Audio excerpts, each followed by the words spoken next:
para o seu aprendizado de português. Isso seria mais ou menos o que a gente vai ter como objetivo nessa palestra.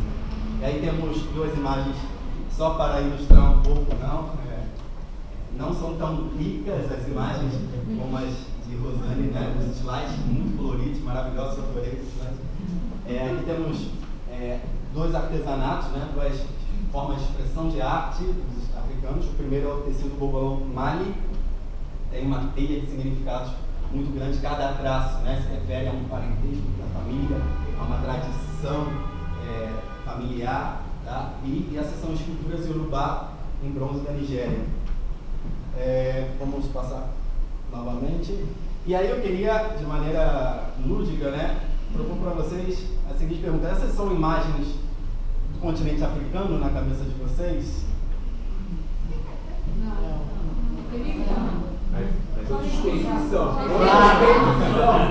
Não, com toda a sinceridade.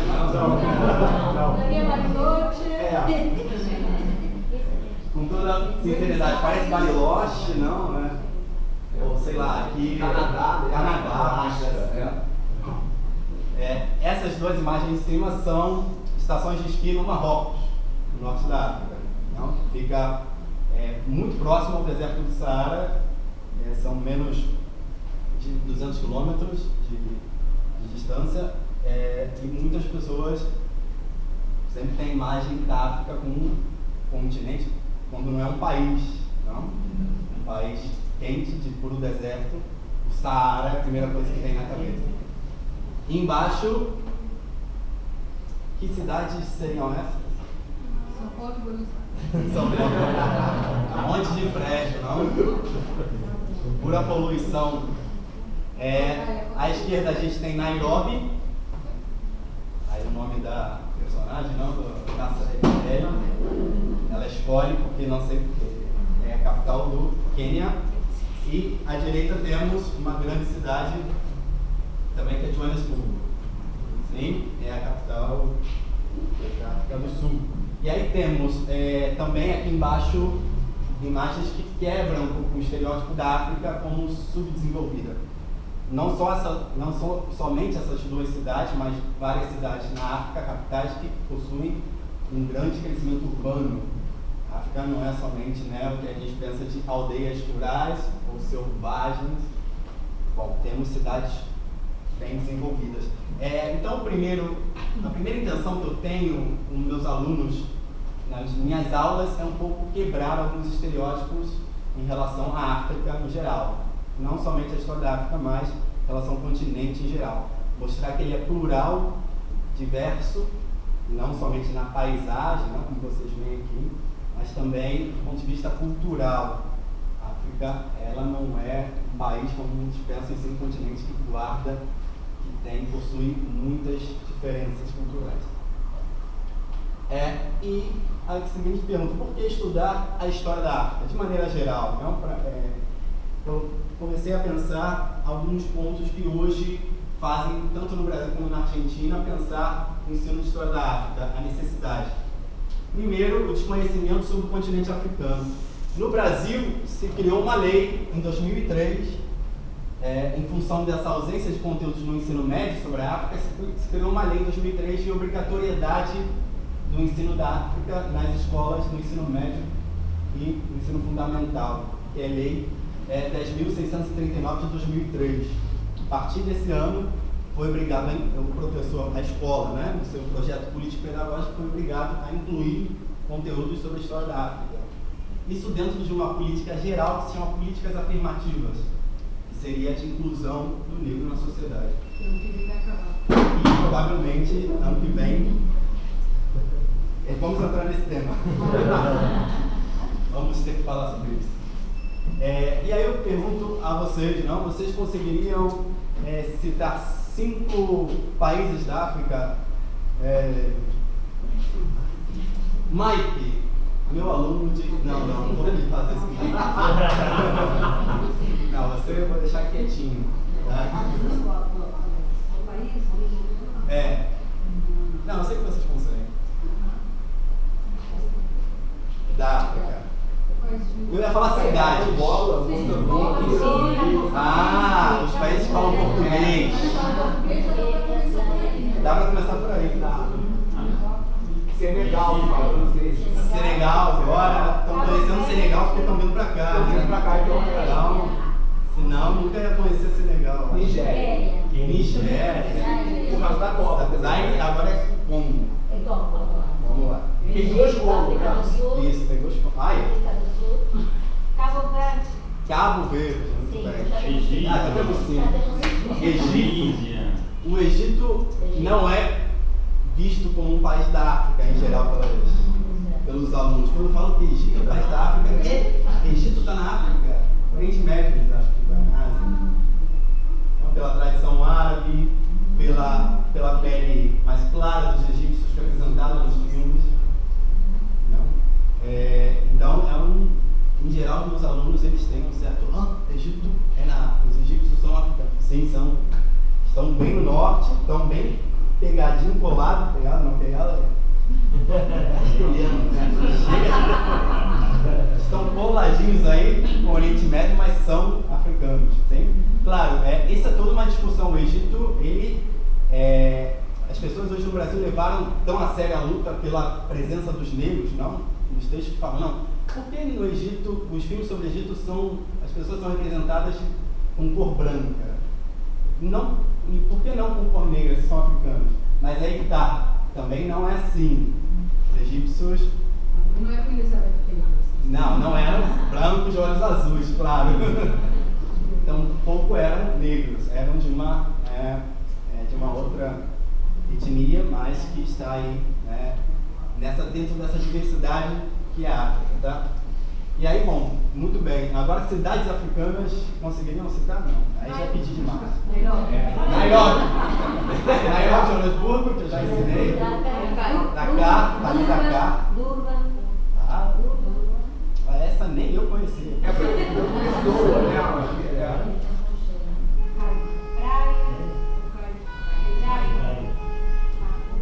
Maputo, Marrakech, você tá lá para lá de Marrakech. Bom, e 5 fatos de relevância histórica da África. Vocês conseguiriam dizer? Qual o primeiro que vem na cabeça? Mandela não é um fato, hein? Mandela é um bom filme das atrás, uma passagem. Sim, a história do Mandela, muito bem. Gandhi também ele se formou, foi estudar na África do Sul, se formou lá e depois de lá, morou muitos anos lá e depois foi para a Índia fazer a independência. O genocídio em Ruanda, né? O genocídio em Ruanda. É importante. Então a primeira coisa que vem na cabeça é o Egito. Nem se fala do Egito um pouco não, porque não se considera dentro da África. E se fala primeiro sempre apartheid. Apartheid bem recente, não? E Mandela faz pouco tempo faleceu, então está aí no ar. Apartheid como há algum tempo. Né? Mas temos o genocídio em Ruanda, citado pelo professor Rui. Guerra Civil do Congo.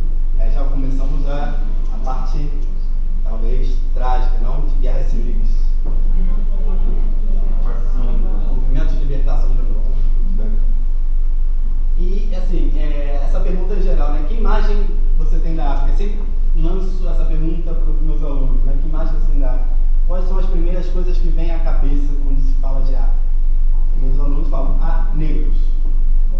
Negros. Animais, safaris, pobreza. Sim? São as 5 palavras, talvez, que são respondidas pelos alunos. E eu falo, não, sim, existe. Isso tudo existe na África. Mas a África está muito para além disso.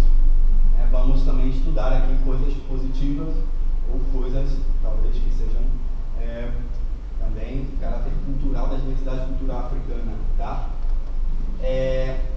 Então, aparecem esses estereótipos e preconceitos em relação à África, não? Um continente selvagem, habitado por tribos primitivas, incivilizadas, assolado por epidemias, miséria e atraso. É visto como um continente menos desenvolvido sempre. Tá? A África, a África, ela também tem o lado, lembrado pelos alunos, como o berço da humanidade.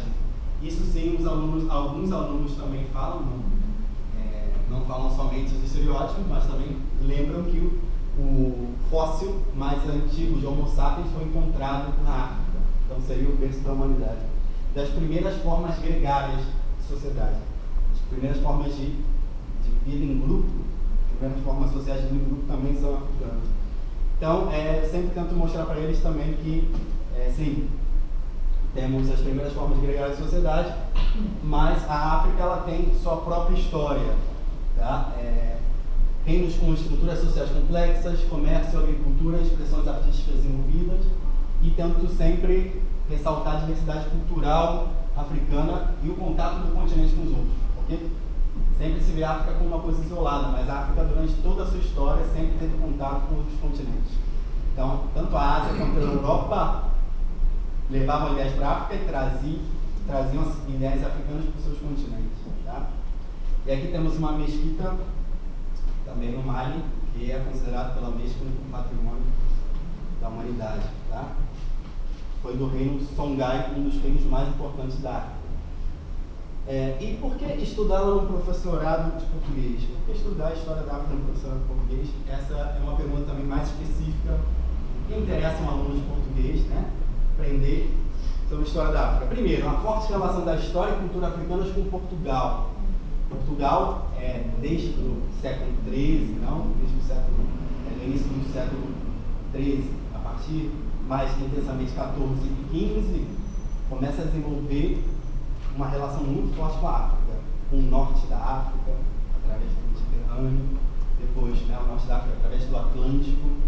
Então, a relação entre Portugal e África já é muito antiga. Segundo, pela diáspora africana, os africanos eles estão de maneira massiva na América do Sul.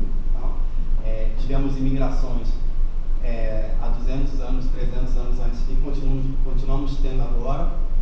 No Brasil temos muitos angolanos indo morar no Brasil, aqui temos os senegaleses, novas imigrações.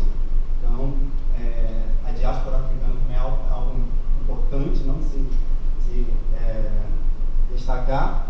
E a desconhecida África de língua portuguesa. Sempre com os meus alunos também perguntam: quais países da África falam português? E é sempre aquele silêncio, né? Vamos lá. Professor, acho que Angola fala. Angola é a primeira. Timor-Leste é na Ásia. Fica aí na Indonésia. Você já esteve aí? Não. Alguns falam que Timor-Leste. Sim, não está aí. Pouco, mas alguns citam Timor-Leste como parte da África. E aí não. Temos um paísinho na Ásia também que fala português. Então, sempre tento trabalhar com os alunos a África de língua portuguesa. E principalmente da influência dos africanismos na língua portuguesa. A língua falada no Brasil é um português que sofreu influências muito fortes, não só do léxico, do banto, do iorubá, mas também na forma de falar, na sintaxe. E a Rosane colocou aqui uma das palavras mais bonitas, não tinha cafuné. Cafuné é lindo porque as palavras africanas dizem, trazem um pouco essa questão da afetividade. Bom, eu acho que esses são os pontos que levam um pouco a gente estudar a história da África no professorado. E aí temos a comunidade dos países de língua portuguesa na África. Não sei se é um mapa atualizado, tá? Eu acho que já cresceu um pouco a população, mas era o mapa mais bonito que eu consegui na internet, mais colorido. Bom, eu acho que em Moçambique já temos uma população mais elevada, mas não é irrelevante a quantidade de população que existe na África que fala português, não? Temos o Moçambique com a maior quantidade de pessoas, 20 milhões e meio de pessoas que falam português em Moçambique. Temos em Angola 16,9 milhões, São Tomé e Príncipe 157 mil, é um país pequeno, um país praticamente formado por um arquipélago de ilhas pequenas, Guiné-Bissau e Cabo Verde. Temos, a partir de 2016, Guiné Equatorial também se declarou como um país, pediu a entrada, não? A associação ACPLP. Mas a Guiné Equatorial tem outros idiomas também como idiomas oficiais, inclusive o espanhol. Tá? Bom, e o que estudar sobre a história da África? O que pode interessar, então, ao aluno de um professorado de português sobre a África? Tá? Quando eu começo a pensar no meu programa, minha grade curricular, a primeira coisa que eu penso, temos que ter uma parte de introdução sobre a África. Introduzir os alunos a um continente desconhecido. Tá? Então, as primeiras coisas que eu trabalho é o que eu já falei, a quebra de estereótipos. E segundo, a diversidade africana. Tento mostrar um pouco as diferenças entre uma África e outra. São várias Áfricas, né? É clichê falar isso, né? Mas são várias Áfricas. E aí temos a África do Norte, ou África Branca, é um termo já não tão utilizado hoje, né? África Branca e África Negra. Mas enfim, a África do Norte, também conhecida como África Branca, e a África Subsaariana, que seria a África Negra, tá? Que seria mais ou menos uma forma geopolítica de fazer essa distinção da África. Tá? O Saara está mais ou menos aqui. Não pode tocar que ele passa. Está mais ou menos aqui. Então, por isso, o subsaariano que está abaixo do Saara e a África do Norte são esses países. Alguns mapas consideravam o Sudão, a Mauritânia, o Mali como a África do Norte, mas enfim, esse mapa não considera. E essas duas Áfricas possuem características muito diferentes uma para a outra. Como o próprio nome já diz, a África Branca e a África Negra. A África Branca tem uma população marcadamente árabe, de grande influência do islamismo. A África subsaariana é predominantemente cristã.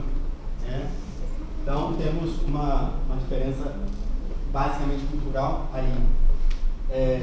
E aí, dentro da introdução, a história fala da pré-história africana, do surgimento do Homo sapiens, tudo isso. As tradições orais e a forma de acumular e transmitir conhecimento às lendas e mitos africanos. Essa parte é muito interessante, né, que eu sempre trabalho com os alunos, tem a ver com a palavra que estavam falando, né, Rosane e Luiz, que a palavra não é só escrita, mas também é oral. Os africanos dão uma importância muito grande à palavra, ao uso da palavra, e quando meus alunos começam a ler os textos, se encantam, né, com tradições orais que os africanos possuem. Durante muito tempo foram considerados povos atrasados porque não tinham desenvolvido escrita, os africanos, a maior parte dos africanos, não? Acontece que as tradições orais, elas têm uma outra característica, uma outra visão do que a palavra, tá? Uma outra forma de acumular conhecimento. Meus alunos perguntam, mas se não desenvolveram escrita, como é que puderam avançar a cultura? Como é que puderam memorizar tudo, armazenar todo o conhecimento?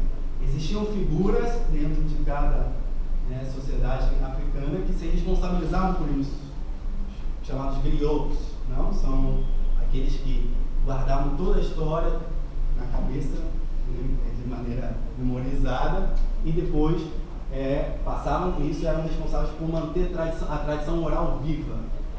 Quando se morria um griot, é como se queimasse uma biblioteca. Se falava isso no provérbio africano. Então eles têm uma outra relação com a palavra, com a transmissão desse conhecimento. Tá? E eu também trabalho, dentro da introdução da África, a África antes dos portugueses. Okay? E aí temos o famoso mapa da África antes, não só dos portugueses, mas antes dos europeus. Seria a divisão da África de uma forma que não é a forma como vemos hoje, e sim muito mais dividida em territórios. Tá? Esse mapa mostra que a África era muito mais diversa do que simplesmente os países artificiais que foram criados depois. Tá? E aí temos, cada território corresponde a um domínio de uma etnia. Tá? basicamente, etnolinguístico, esse mapa. Bom, então, a gente vê que os países construídos, inventados, colocaram várias etnias para conviver juntos. Outro ponto que eu acho interessante também trabalhar com os alunos é a presença portuguesa no continente. Isso a gente vai falar no final, mas já vou antecipar um pouco. Tivemos a semana retrasada, antes do acidente da facada, uma declaração do candidato que está em primeiro nas pesquisas no Brasil sobre a questão do racismo, da escravidão. Bolsonaro, vamos citar nomes. Bolsonaro disse que os portugueses nunca pisaram na África e que eram os próprios negros que se entregavam à escravidão ou entregavam os outros à escravidão. Isso é muito preocupante porque é o candidato com mais intenções de votos no nosso país. Falar que os portugueses nunca pisaram na África e que a escravidão era quase uma escravidão voluntária ou culpa dos negros. Na verdade, o que ele faz é pegar, partir de um ponto que, sim, lá no início é verdadeiro, a escravidão já existia na África, os africanos já se escravizavam entre si, como os europeus já se escravizavam muitos tempos antes, os asiáticos também, mas aí ele distorce a história. Bom, chega ao ponto de dizer que os portugueses nunca pisaram na África. Os portugueses pisaram na África, incentivavam a guerra, através pagaram os africanos para escravizarem, buscarem escravos na África e criaram um comércio atlântico de escravos, tá? Que não tem precedente na história do continente. Então, dentro da presença portuguesa no continente, trabalha todos esses conteúdos, tá? Que é muito importante. Talvez aí temos a relação entre a história de Portugal e a história da África mais interligada. E aí os alunos começam a perceber também que a África e Portugal, a cultura portuguesa e a cultura africana tem muitas ligações. E trabalho também, do ponto de vista histórico, a África portuguesa pós-colonial. As guerras civis internas, tudo que aconteceu depois que os países da África se tornam independentes. Tá? Os países de língua portuguesa se tornam independentes. As guerras civis internas, a influência da Guerra Fria no panorama político, a construção de uma identidade africana e a descolonização e a africanidade. O sentimento de identidade africana ele nem sempre existiu. Sentir-se como africano. Um pouco o trabalho nesse conteúdo, a ideia do surgimento de uma identidade africana, que surge depois que os países da África eles se tornam independentes. Tá? E bom, eu acho que o conteúdo que talvez seja mais rico para se explorar, devido ao desconhecimento também dos alunos, como também a própria realidade dos alunos, que é uma coisa que faz parte da sua realidade, não? É a presença dos afrodescendentes na Argentina. No Brasil você tem uma ideia de uma Argentina muito branca. Os amigos sempre me perguntam, lá não tem negros? Já teve negros? O que aconteceu com os negros da Argentina? Lá tem racismo? Sempre me perguntam isso, não? É uma história muito pouco contada, muito pouco investigada e pesquisada o que aconteceu com os afrodescendentes da Argentina. Então eu tento trabalhar com os alunos as imigrações afro que existiram para o continente americano, e já desde o século XVI os espanhóis começam a trazer para a América do Sul africano. A escravidão negra não era somente uma coisa dos portugueses, mas também dos espanhóis. Tá? E na região do Rio da Prata tivemos bastante chegada de escravos africanos. Tá? Então trabalho um pouco como se deu a escravidão, o tráfico de escravos na região do Rio da Prata, Uruguai, Paraguai e Argentina. E trabalho também essas imigrações hoje. Qual é a relação imigratória entre a África e a América do Sul hoje? temos um novo fenômeno, um novo tipo de diáspora negra.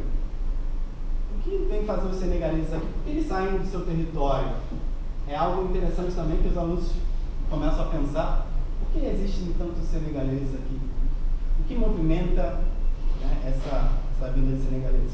É algo que eu mesmo estou começando a pesquisar. Todas essas reflexões são ainda muito incipiantes, não é um trabalho de pesquisa que a Rosane e o já vem desenvolvendo bastante, mas é algo que eu sempre trabalho com os alunos e peço para que eles também pesquisem um pouco, né, como é a diáspora negra hoje. Também trabalho com os alunos a cultura afrodescendente na Argentina, o que está presente na cultura argentina, que é difícil de ver, tá? Porque passou por um processo de branqueamento na cultura argentina, pensado, um projeto político pensado para branquear não só a pele, mas a cultura argentina, nas práticas religiosas, na música, na língua, que age afrodescendente, até no castelhano falado pelos argentinos. Isso é um tema de pesquisa muito pouco trabalhado, temos muitas poucas teses sobre isso. Temos só um dicionário da década de 70 publicado sobre africanismos no castelhano, um autor chamado Ortiz. Enquanto no Brasil temos, claro, no Brasil a influência foi maior, mas temos uma literatura muito grande sobre a influência africana no Brasil. Na música, já há mais estudos, relacionam o tango à influência africana. Tá? Bom, as práticas religiosas, o sincretismo religioso com o catolicismo aqui. Eu moro numa cidade que se chama Chascomús, e é uma cidade que aos poucos estou descobrindo a influência afro, não na cidade. É um dos poucos lugares na Argentina que guardam um edifício ou uma construção afro, da Capilla de los Negros. E um amigo meu que veio para a Argentina negro, ele falou: pô, cara, esse é o primeiro edifício que eu vejo de ex-escravos, não? É algo físico, a primeira coisa física que eu vejo, porque aqui você não vê mais nada, não? E essa igreja foi destruída por um como se chama? Furacão, uma tormenta que teve. A gente achou muito mais que reconstruíram. E tem a identidade do candomblé, a gente achou muito. E bom, aos poucos eu vou percebendo essa influência afro. A gente acha muito que é difícil de ver, não? E a pergunta aqui que é mais importante dentro desse conteúdo da presença dos afrodescendentes na Argentina: como desapareceram os afrodescendentes na Argentina? Não? Isso a gente tem alguns estudos que mostram a participação dos negros nas guerras, as primeiras guerras que a Argentina enfrentou no fim do século XIX, não? Já no início do século XIX, no fim do século XIX também, as guerras de independência, na Guerra do Paraguai. Tivemos os negros, a população negra era mandada a essas guerras, na linha de frente, não? E aí grande parte foi dizimada durante essas guerras. Também as epidemias que assolaram a Argentina e afetaram fundamentalmente a população mais pobre, que por coincidência era negra. E, sobretudo, também por uma política de imigração, de incentivo à imigração europeia, tá? Do governo argentino, que queria que o argentino se miscigenasse, que aos poucos perdesse as características negras na pele também. E aqui temos a festa de São Baltazar, em Corrientes. É uma festa que eu acho que é a única festa que celebra a tradição, celebra talvez a contribuição dos escravos na cultura, dos ex-escravos, não na cultura argentina. Tá? É uma festa de um santo negro, São Baltazar, e é tida como talvez a única manifestação, talvez o evento que celebra a cultura negra, assim, tradicionalmente no país, não? E é engraçado porque é um evento que predominantemente tem brancos, são brancos que participam dessa festa. A gente não vê tantos negros. E aí, a última pergunta, que seria: como estudar a história argentina? Não há como, essa citação eu acho interessante, da Mônica Lima, que é uma historiadora, ela fala, não há como recuperar a africanidade sem conhecer a própria história da África. Ao mesmo tempo é necessário despir-nos dos preconceitos etnocêntricos, que seria olhar um povo ou etnia com valores de outro, a África como lugar atrasado em tudo selvagem, e deixar ou supervalorizar o papel de vítima do tráfico, do capitalismo, do neocolonialismo, atitude que alimenta sentimentos de impotência e incapacidade. Então, alguns cuidados para se estudar, como se estudar a África, seria evitar o maniqueísmo, brancos maus e negros bons.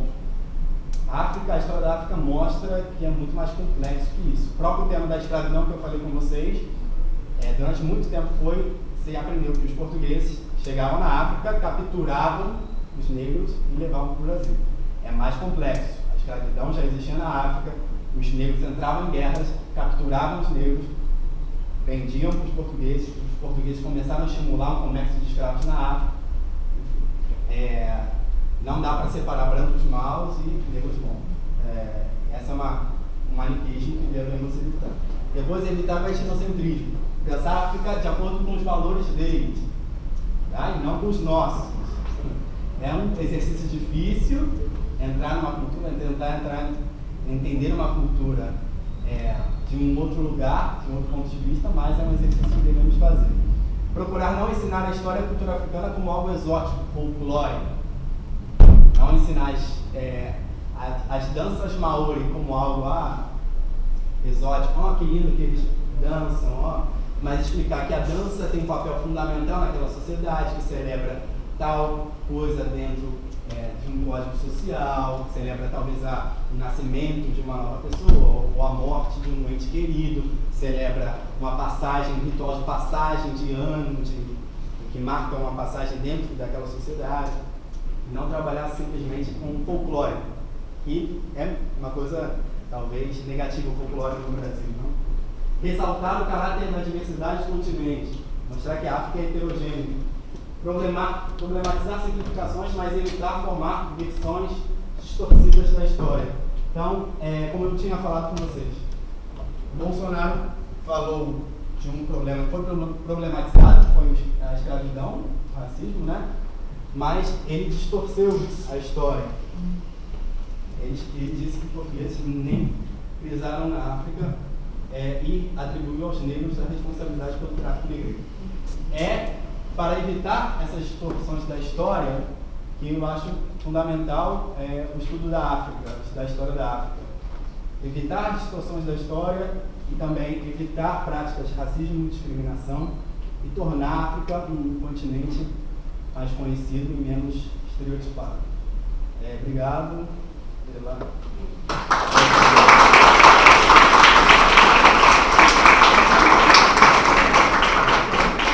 Abrimos espaço para perguntas, se alguém tiver alguma pergunta para o meu. Rapidinho, você falou da partilha dos portugueses na África, né? A partilha do continente africano. Como é que foi feita essa divisão aí? Então, sim, a partir do século XV, 1400 e pouco, os países europeus começaram a fazer feitorias na África, que eram postos comerciais na África. Muitos queriam chegar à Ásia, circulando, né, a África. Outros já começaram a ter interesse em ouro, metais e produtos da África, e escravos depois. Os europeus começam a entrar no território e, para evitar um conflito que se estava armando, que seria um conflito talvez mundial, se cria uma conferência chamada Conferência de Berlim, e vários países da Europa demonstraram interesse na África. Essa conferência tinha como objetivo dividir a África diplomaticamente, evitando uma guerra. Era um deserto, assim? Como se fosse um deserto. A ideia era de que a África era um país que precisava ser civilizado. Não tinham uma religião que promovesse o avanço, não tinha o cristianismo. Tinham práticas relacionadas ainda à natureza, sociedades ainda atrasadas. E essa foi uma das justificativas, processo civilizatório, para dividir a África. e em 1881 foi dividida a África diplomaticamente. Essa divisão não foi muito bem feita, nós vamos ver depois que na história alguns países vão reclamar territórios aí, outros vão guerrear por territórios na África, e a Primeira Guerra Mundial é muito associada a essa má divisão da África. Má divisão não, mas talvez descompletamento. Mas sim, a partilha da África, a divisão da África pelos europeus não se levou em conta em nada. Nenhum dos povos, você viu que a África tinha vários povos que viviam no mesmo território, que depois viraram os países, né? Mas não levou em conta essa população. Muito bem. Vamos passar para um intervalo de 15 minutos e depois continuamos com as minhas falas.